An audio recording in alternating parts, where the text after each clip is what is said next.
এটা হলো MSc Irena, বিশ্বের সবথেকে বড় কার্গো জাহাজ বা মালবাহী জাহাজ। এটার ওজন প্রায় 1000 মিলিয়ন টন। এটা লম্বায় প্রায় 1312 ফুট, যেটা একটা বড় স্টেডিয়ামের সমান। জাহাজটা এতটাই বড় যে 25 তলা ভবনের সমান উচ্চতা। এত ভারী কন্টেইনার নিয়েও মাসের পর মাস এই জাহাজটি সমুদ্রের মাঝে ভেসে থাকে।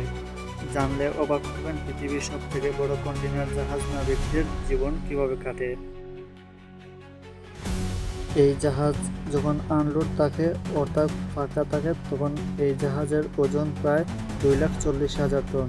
ভাবা যায় সাধারণ একটা কন্টেইনার থাকে 20 ফুট লম্বা। এই জাহাজটি একসাথে 24,000 কন্টেইনার বহন করতে পারে।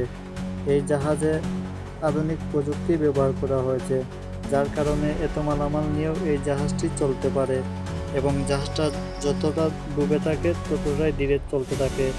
এই জাহাজের দুই পাশে পাখার মতো প্রযুক্তি বসানো হয়েছে, যেগুলো পানির মধ্যে বিন্দু বিন্দু তৈরি করে। এই বিন্দুগুলোর কারণে জাহাজে বর্ষণ কমে যায়, যার কারণে জাহাজটি দ্রুত চলতে পারে। চলুন এবার জাহাজের ভিতরের দিকটা দেখে আসি।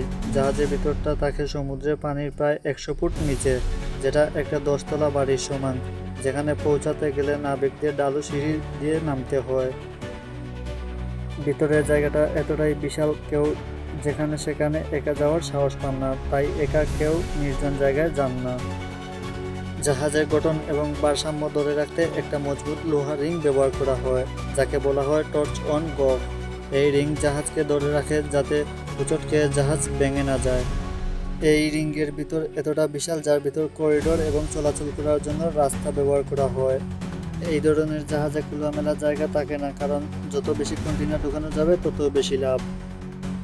মজার ব্যাপার হলো মাত্র 25 জন নাবিক দিয়ে চালানো হয় এই জাহাজের। স্টাফরা দুই ভাগে ভাগ হয়ে থাকেন, একদল দিনে আর একদল রাতে কাজ করেন, কারণ জাহাজ চালাতে 24 ঘন্টাই লোক লাগবে এবং তারা নিজেরাই জাহাজের রক্ষণাবেক্ষণ এবং দেখাশোনা করে থাকেন। তাদের জীবন অনেক কঠিন, কারণ তাদের নির্দিষ্ট সময় মেনে চলতে হয়। একটানা 6 মাস পর্যন্ত সমুদ্রের মাঝে ভেসে থাকতে হয়।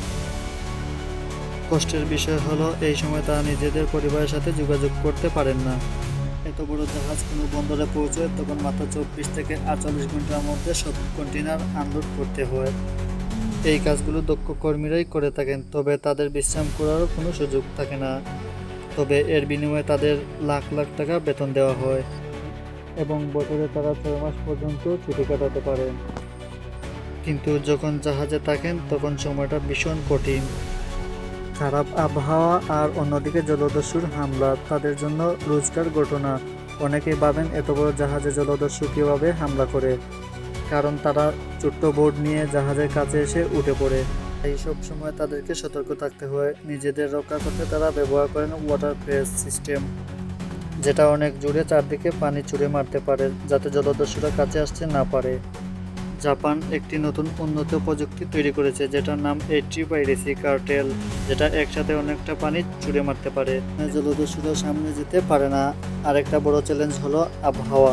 জাহাজে থাকে আধুনিক রেডিও সিস্টেম এবং আবহাওয়া মাপার প্রযুক্তি, যাতে ঝড় তুফান এলেই আগে জানা যায় এবং কন্টেইনারগুলো পড়ে না যায়, তার জন্য বিশেষ লক সিস্টেমও রাখা হয়। সবচেয়ে বড় সমস্যা হলো এই বিশাল জাহাজটি চাইলেও যে কোনো বন্দরে থামাতে পারে না। এগুলোর জন্য বিশেষ বড় বন্দর দরকার, আর বন্দরে আসার পর মাল নামিয়ে আবার মাল নিয়ে অন্য বন্দরের উদ্দেশ্যে রওনা দিতে হয় কোনো বিরতি ছাড়াই। আর এভাবেই তাদের সমুদ্রের যাত্রা চলতেই থাকে।